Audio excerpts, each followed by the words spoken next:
Hello! எல்லாருக்கும் வணக்கம். என்னோட பெரிய பையனுக்கெல்லாம் எக்ஸாம் முடிஞ்சு 1 வீக் ஸ்கூல் இருந்துச்சு. இருந்தாலும் ஹாயா ஸ்கூலுக்கு போயிட்டு வந்தான். ஆனா, இந்த சின்னவன் மட்டும் டெய்லி ஸ்கூல்ல ஏதாவது ஒரு ஃபன்னான ப்ராஜெக்ட் பண்றோங்கிற பேர்ல நம்மளையும் வீட்ல போட்டு பாடாப்படுத்தி எடுத்துருச்சு. அது என்னன்னா ராக்பெட் பண்ணிட்டு வர சொல்லியிருக்காங்க. அதாவது ஒரு கல் எடுத்து அந்த கல்ல அந்த குழந்தைங்களுக்கு பிடிச்ச மாதிரியே ஒரு அனிமல் பண்ணி எடுத்துட்டு போய் கிளாஸ்ல காட்டணும் போல இருக்கு. இதுக்காக வந்துட்டு ஃபர்ஸ்ட் ஒரு கல் எடுத்தான். அதுக்கப்புறம் வந்து தண்ணிக்குள்ள போட்டு அத கழுவிட்டு, அதுக்கப்புறம் எனக்கு வினிகர் இப்பயே வேணும்னு ஒரே அடம்.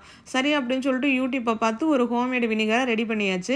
அதுக்குள்ளேயும் அந்த கல்லை போட்டு அதுக்கப்புறம் அவனுக்கு பிடிச்ச ஒரு அனிமல் பண்ணான். இதெல்லாம் ஒரு ப்ராஜெக்டா அப்படின்னு நம்ம யோசிப்போம்.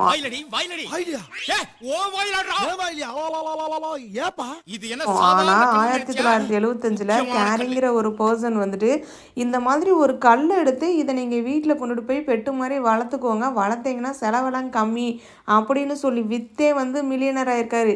யாருக்கு எந்த நேரத்தில் அதிர்ஷ்டம் அடிக்குன்னு யாருக்கு தெரியுது?